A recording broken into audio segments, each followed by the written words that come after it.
this morning, the stages of marriage, how to build your marriage. I'm going to be looking at a couple of verses within what Solomon, the wisest man, had written. We're going to go to Proverbs. We'll be going into Song of Solomon's, and if you want, you can turn even now to Song of Solomon, chapter 2. As you're turning to man, he was at work. One day he decided, I'm going to go home and I'm just going to love up my wife. So before he went home, he went ahead and he showered up. He put on some cologne and he shaved. He was looking great. He went out and put himself a nice suit on. He even went and bought a bouquet of flowers. And he figured, I'm going to make my wife, when she sees me, boy, she's going to be excited. I'm just going to love her up today. So he went home. He rings the doorbell just like a guy, going to have a first date.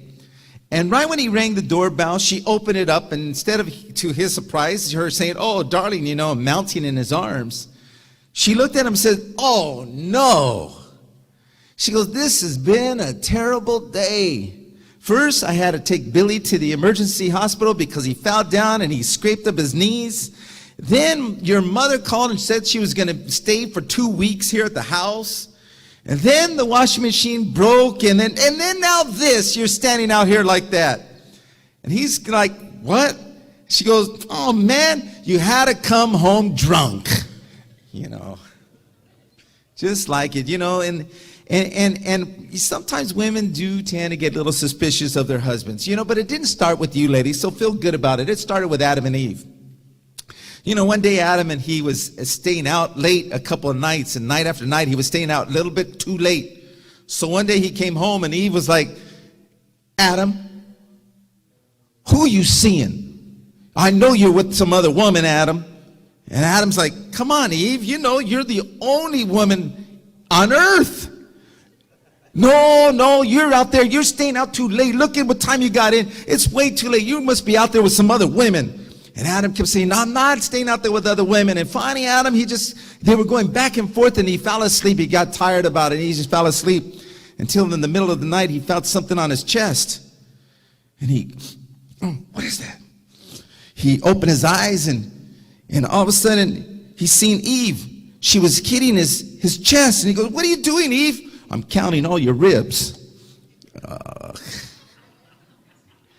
Oh, man. Well, let me tell you the key to a healthy marriage. The key to a healthy marriage is to keep your eyes wide open before marriage. And then when you finally get married, keep them half shut. There you go. You'll be okay. So today we're going to talk about the 3 stages when it comes to marriage. As a matter of fact, Solomon was one of the wisest men around.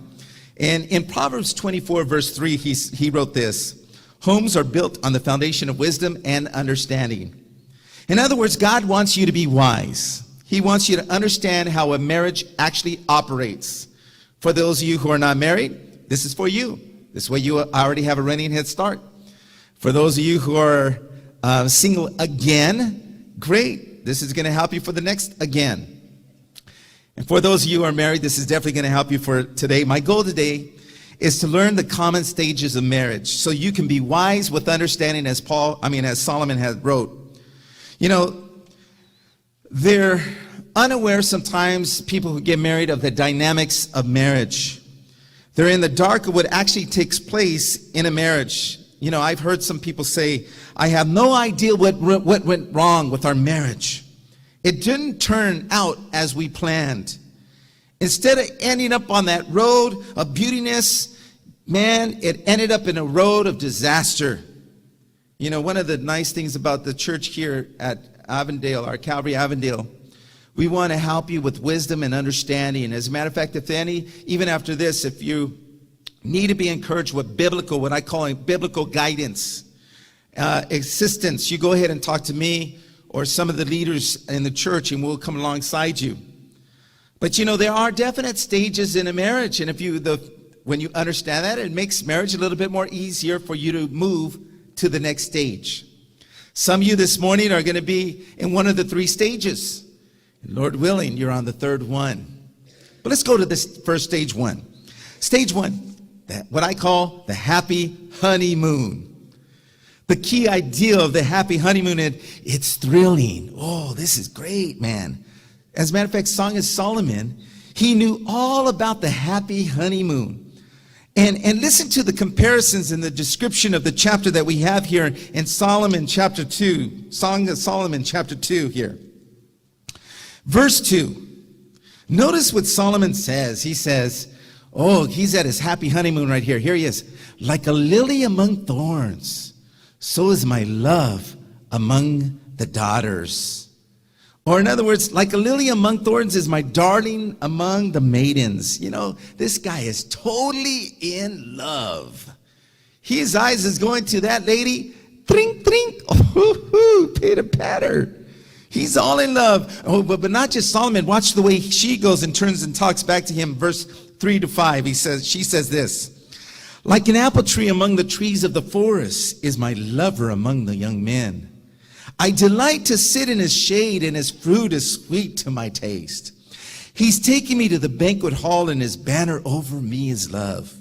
Strengthen me with raisins and refresh me with apples, for I am faint with love.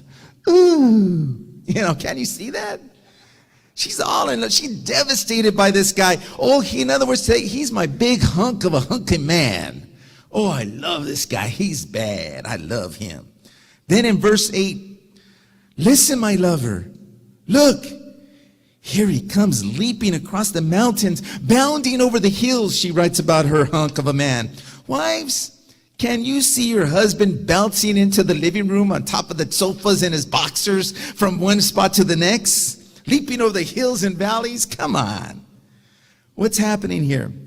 4 words that describe the first stage of marriage, the happy honeymoon. 4 words. Number 1, intensity. Focus attention on each other. They're spellbound. They're absorbed in each other. They are engrossed with each other. They've got a crush.